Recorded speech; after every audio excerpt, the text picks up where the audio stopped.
Bienvenidos a la clase número 4. Ya llegamos a la mitad de lo que sería el curso, porque creo que son 8 lo que tengo programado. En esta ocasión vamos a hablar de capas y niveles de narración, y para ello vamos a hablar de un solo cuento que tenemos para todo ya. O sea, este cuento es una cosa, El Aleph, de Jorge Luis Borges. De nuevo lo tendréis abajo en la descripción. Os recomiendo que lo leáis por lo menos una vez. Y lo de por lo menos una vez es porque este cuento es para releerlo una vez y otra y otra. Que lo leáis antes de ver el vídeo. Y si no, justo después. Porque, no, en serio, este cuento tenéis que leerlo. ¿Vale? Entonces, de este cuento se podrían decir mil cosas. Sobre cómo está escrito, sobre la prosa, sobre... en fin. Es que ya desde la primera frase el cuento ya te está gritando genialidad a la cara. Pero, ¿por qué ponerlo en ejemplo de distintos niveles de narración? ¿Vale? Pues hay distintos... hay una lectura superficial del cuento, que es cuando lees la trama que el cuento te narra directamente. Esta trama es la siguiente. Al protagonista, que es Jorge Luis Borges, ficticio, se muere su pareja, que no recuerdo si era mujer o no, quiero decir si estaban casados o no. Se muere su pareja y bueno, pues él sigue manteniendo una relación formal con la familia de ella. Él es un hombre muy metido, muy literato, muy metido en el mundo de las letras, y su cuñado, es decir, el hermano de la mujer que ha muerto, que era su amada, su mujer, su pareja, vaya. Entonces, su cuñado es poeta y está escribiendo una poesía que narra, digamos, pretende ser una poesía total, en tanto que va a ser una poesía larguísima, un poema larguísimo que describe el mundo entero. Va como país a país, casi región a región, comentando poéticamente algo que lo caracteriza.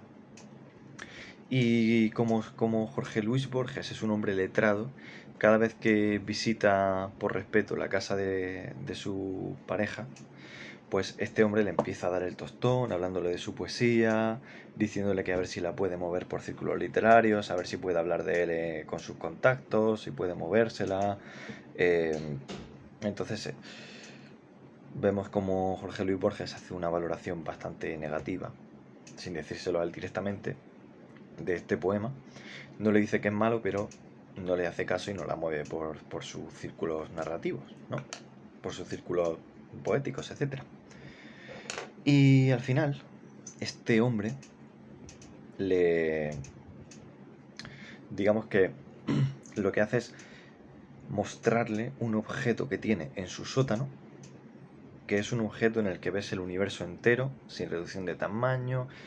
Bueno, es que os recomiendo que leáis el cuento, porque es que no sé cómo explicaroslo. Es una cosa que no se puede explicar de ninguna manera que no sea leyéndola. Pero el caso es que es un objeto que se llama el Aleph, a través del cual se puede ver el universo entero, en todos sus tiempos, en todos sus espacios, sin reducción de tamaño, etc. ¿Vale?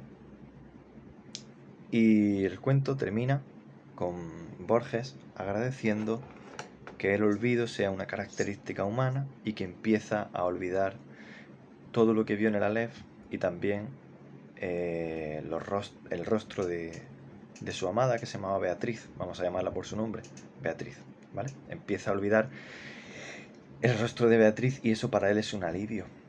Y ya está, ¿no? Es como en esta lectura superficial, que es la que hace mucha gente, que dice, vale, el cuento, lo mejor que tiene es la descripción de la Aleph, que es muy poética y tal, pero el resto es morralla, no te está diciendo prácticamente nada, que si sus conversaciones con el poeta venido a menos y tal, y poco más, es relleno hasta que llegamos a la Aleph. Eso es lo que Borges te está contando de la forma más superficial, digamos. Vale, he pausado para buscar un párrafo concreto. Luego hay una segunda lectura que dices, Borges es un grandísimo escritor, de verdad, hacía todo eso por relleno. Y entonces te pones a aplicar una lectura más crítica al cuento y te das cuenta de que en el cuento, aparte de la ficción en sí que te está contando, también hay un ensayo disfrazado de ficción, que es toda esta parte que aparentemente es intrascendente del diálogo del poeta, que no es muy buen poeta, y le está intentando vender su obra a Borges, elaborando siempre un discurso posterior, y es decir, atribuyendo... hay muchos diálogos en los que él, como para que Borges mueva su poesía por los círculos literarios por los que él está en contacto y tal, pues le va diciendo qué méritos tiene su propia poesía, ¿no? Y aquí Borges lo que está haciendo es hacer una crítica al hecho de que una obra debería defenderse por sí misma. Es decir, no puede ser que la crítica, y mucho menos si es del propio autor, eh, cambie el sentido de una obra a posteriori, si la obra por sí misma no es capaz de comunicarla, ¿no? Y puedes estar más de acuerdo o menos de acuerdo con esto, pero toda esta trama que aparentemente parece de relleno es un ensayo sobre eso.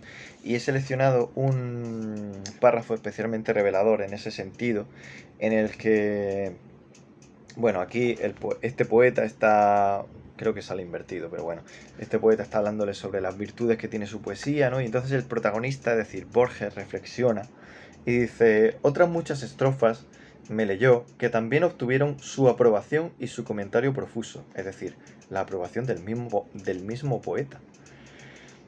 Nada memorable había en ellas, ni siquiera las juzgué mucho peores que la anterior.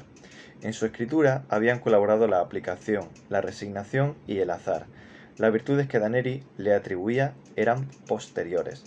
Comprendí que el trabajo del poeta no estaba en la poesía, estaba en la invención de razones para que la poesía fuera admirable. Naturalmente, ese ulterior trabajo modificaba la obra para él, pero no para otros. Cuando has pillado este, como digo, ensayo disfrazado de ficción, el cuento gana muchísimo. Pero es que cuando lo relees un poco más, te das cuenta de que hay algo mucho más. Hay más ficción que está un poco oculta y que tienes que rascar y tienes que entender muy bien todo lo que el cuento te ha contado para poder aprender esa ficción.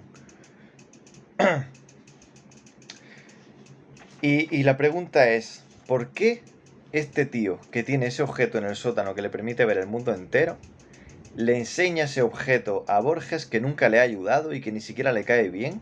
Y que es un secreto que dices, joder, esto si se descubre es algo muy importante, ¿no? ¿Por qué se lo enseñarías a este hombre?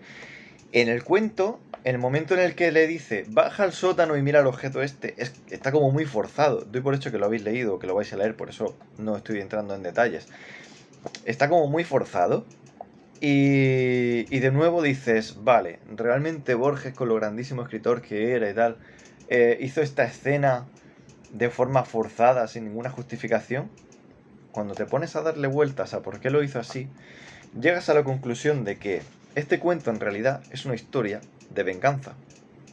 Una historia de venganza contada de forma indirecta y en el que también se habla del incesto, ¿vale? Entonces voy a buscar, vale, como ya habréis leído o iréis a leer, porque de verdad leedlo, en la descripción de lo que Borges ve en el Aleph es muy larga.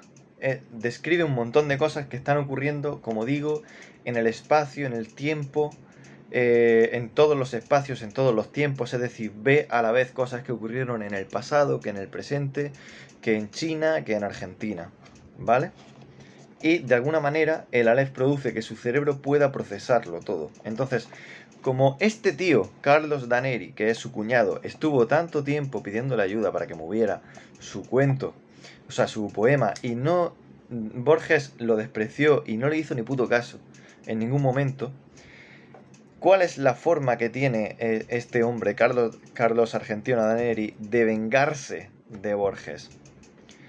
Enseñándole el Aleph para que Borges descubra un secreto de Beatriz, que ella nunca le contó y que él sabe que le dolerá muchísimo descubrirlo. Beatriz era su mujer, la que murió, ¿vale? Entonces os voy a leer la frase, que es una frase que está entre medias de toda esa descripción, de toda esa vorágine que Borges está presenciando en el Aleph. Y dice así: vi tigres, émbolos, bisontes, marejadas y ejércitos, vi todas las hormigas que hay en la tierra, vi un astrolabio persa. Y dice luego: vi en un cajón del escritorio, y la letra me hizo temblar, cartas obscenas, increíbles, precisas, que Beatriz había dirigido a Carlos Argentino. Al final, cuando él sale de ahí, es como que Borges no nos dice esa impresión tan grande que le ha debido producir saber que Beatriz tenía una relación incestuosa con su hermano, que se debe de haber quedado bastante, pues, no nos lo dice, pero suelta una frase enigmática el hermano cuando Borges sube del sótano después de haber estado mirando a la Aleph y le dice: Tarumba, habrás quedado de tanto curiosear donde no te llaman. Claro, no se lo dice directamente, pero ahí está. Borges lo vio y por eso es que al final del cuento dice: existe ese Aleph en lo íntimo de una piedra, lo he visto cuando vi todas las cosas y lo he olvidado. Nuestra mente es porosa para el olvido. Yo mismo estoy falseando y perdiendo, bajo la trágica erosión de los años, los rasgos de Beatriz. Y esa es como la conclusión del cuento, ¿no? El olvido como una forma de... Es algo triste, pero para él también es un alivio, porque está pudiendo empezar a olvidar ese trauma que le supuso ver qué es lo que pasó entre Beatriz y su hermano. Y la venganza fue mostrarse.